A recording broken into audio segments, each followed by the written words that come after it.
In this KORNCAST, we're going to take a look at some examples of some absolute value graphs. Before we do that, let's take a look at the parent graph, y equals absolute value of x. Best thing to do in this scenario is just to make a table.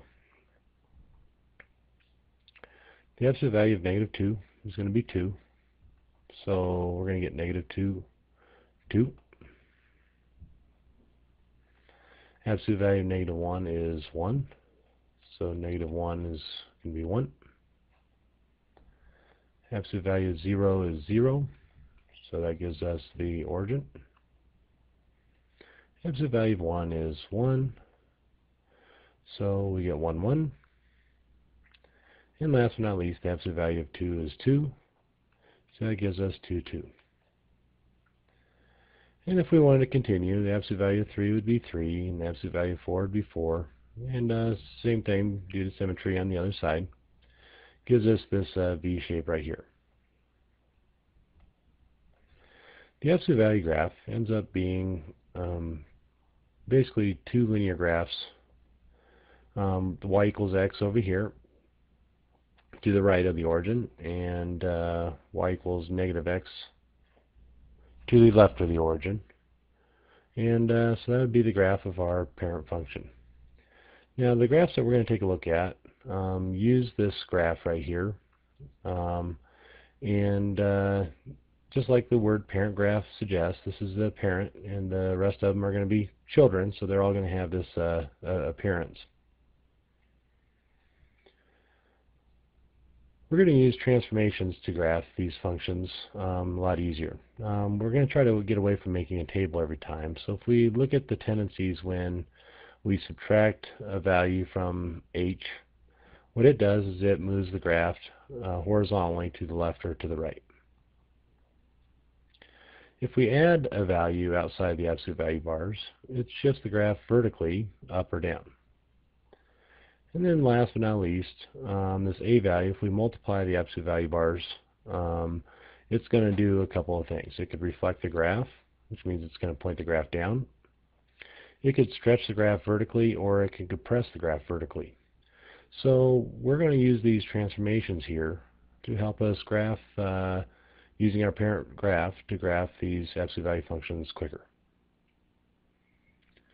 So again, we could use a table to graph this. However, I think it's easier to use the transformations for this.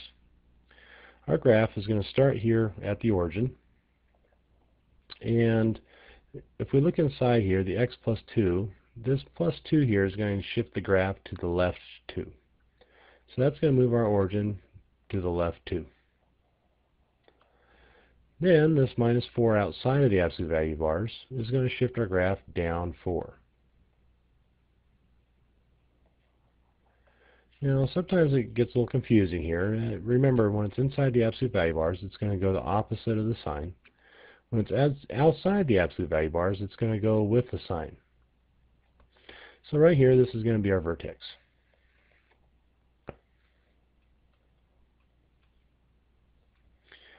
Now, our parent graph now is going to come into effect right here. Right now, after our transformations, we are now taking a look at the absolute value of x. So normally we'd go right 1, absolute value of 1 is 1. Right 2, absolute value of 2 is 2. If we go left 1 from the vertex right here, it's going to be absolute value of negative 1 is 1. Absolute value of negative 2 is 2. And once you do that, you notice that we get our points right here. So once we've established our pattern, we now take our ruler and draw our line to the right, and then draw our line to the left. And then this red graph right here would be the graph of f of x. And again, once we do our transformations, it's just like graphing our parent graph. Next part here, we need to list the geometric transformations. So this was a horizontal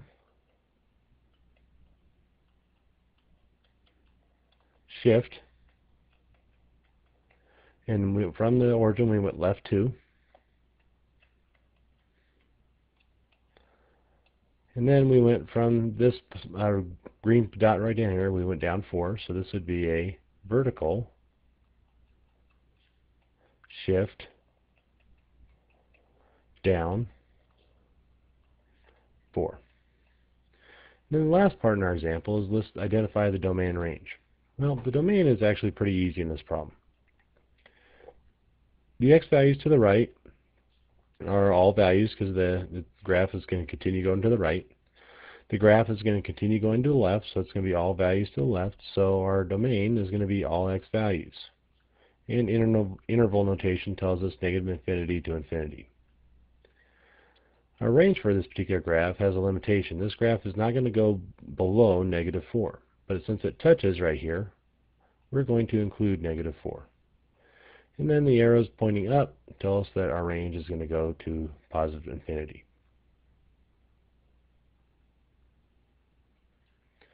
Example 2, we're going to do the same thing, except a g of x. Now just like last time, I'm going to start at the origin, and because of that plus 1, I'm going to go to the, or excuse me, because of that minus 1, I'm going to go to the right one. And then that's where my vertex would be for this particular problem right here. The reason why the vertex would be right there is that there's nothing being added or subtracted out here. So the vertex for this particular problem is going to be 1, 0.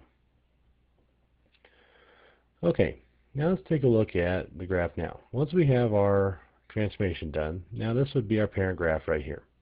I would go right 1, up 1, right 2, up 2, left 1, up 1, and left 2, up 2. And I would normally draw my graph right there with the green dots. However, this graph now needs to take into account this 2 right here. This is really being 2 times the absolute value. So what happens when we multiply all our absolute value by 2?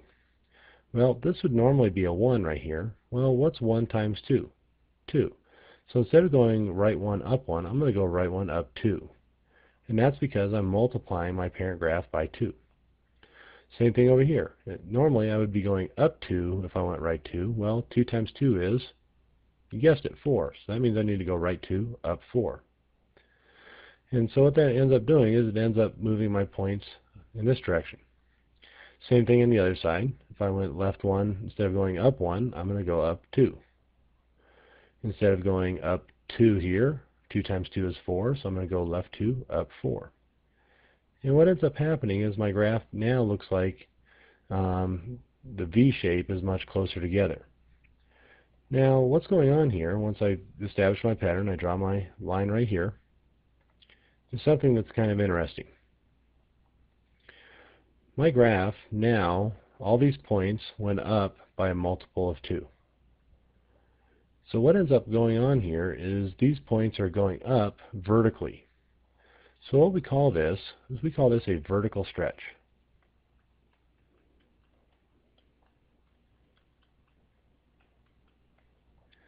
And it's a vertical stretch of 2. Now don't confuse this with shift. Notice the vertex here did not move. The only points that moved were these ones right here that went up. So it's a stretch. And it's a vertical stretch. These points all went upward in a vertical move right here. So we call that a vertical stretch. And then the other one right here, we had a horizontal shift to the right one.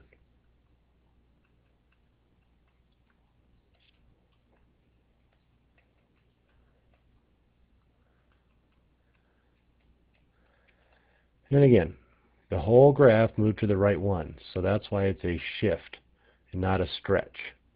So please make sure that you take special care in understanding what these two words mean right here.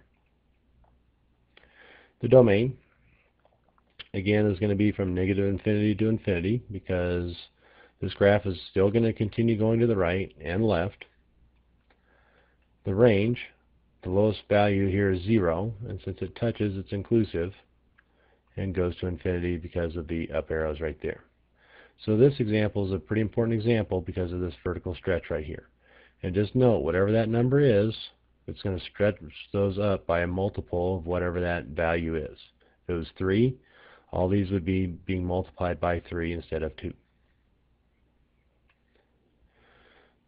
Okay, example 3 here, we're going to graph k of x. And so again, I'm going to start here at the origin. Since there's nothing else being added or subtracted to the x inside the absolute value bars, This graph is not going to go left or right. However, outside here it has a -2, so that means our vertex is going to be shifted down 2. And again, whatever that sign is going to go with it. Okay, so my vertex for this problem is going to be 0, -2. And again, just like last time, if I was going to graph this particular one right now without this, with my transformations, that would be absolute value of x. So I'd go right 1 up 1, right 2 up 2, left 1 up 1, and left 2 up 2. And again, the absolute value of 1 is 1, absolute value of 2 is 2, and so on and so forth.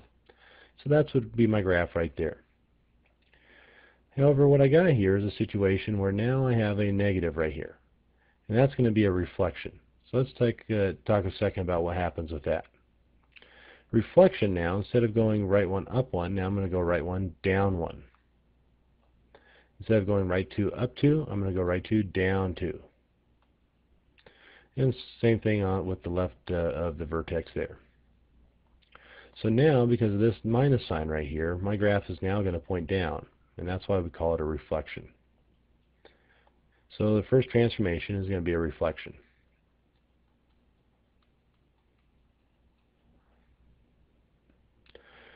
Okay, now let's bring our attention to the 1/2. Now I'm taking my 1/2 and multiplying by x. So normally, how I was going up 1, now I'm going to multiply the 1 by now 1/2. So half of 1 is half. So now I'm going to go right 1 down 1/2. Absolute value of 2 is 2. Well, half of 2 is 1. So now I'm going to go right 1 down 1. And if I wanted to put 3 in here, absolute value of 3 is 3. Half of 3 is 3/2. So now I'm going to go down 1/2, 2/2, 3/2. And just so I can see the pattern here, absolute value of 4 is 4. Half of 4 is 2. So now I'm going to go down 2. And that's what this 1/2 does. It compresses the graph. So the same thing happens to the left of the vertex. And once I've established my pattern, I can go ahead and draw my line for that.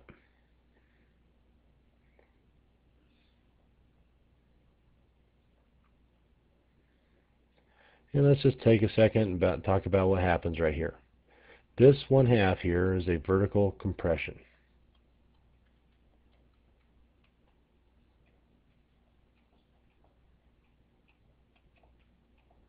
of 1/2. Now the reason why we call it compression is now my points are now being pushed closer to that vertex right there. This point right here is being pushed closer to that value. This point is being pushed closer. This one's being pushed closer, closer.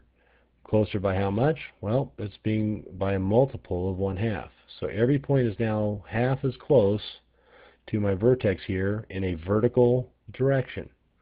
So notice how everything is being compared in horizontal and vertical movements right here. So this point here got pushed closer to this point right here.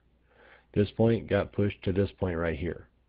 And so that's the relationship that I want to really make sure that we understand here. That point gets pushed half as close. This point gets pushed half as close. So everything gets pushed half as close. So we call this thing a vertical compression. And again, everything's moving in a vertical direction. Then the last one is a vertical shift down 2. And again, the whole graph went down 2. So that's why we have a shift right there. So again, make a mental note on the difference between a shift and a compression right here. And then the last one, domain, goes from -infinity to infinity again. And lastly, the range. The range now is pointing down. So this one's going to come from -infinity now. And it's going to end at -2. And like always, it touches right here at -2. So we are going to include that. And again, let's just talk just briefly about the 1/2 here, the compression. And this tends to And confused gets from time to time, but just think about it. You're going half as close, or half as far is another way to kind of think about that. We don't need to go as far as we did before. We only need to go half as far. And again, that negative right there makes our graph point down. Well, I hope you enjoyed those examples of graphing absolute value graphs.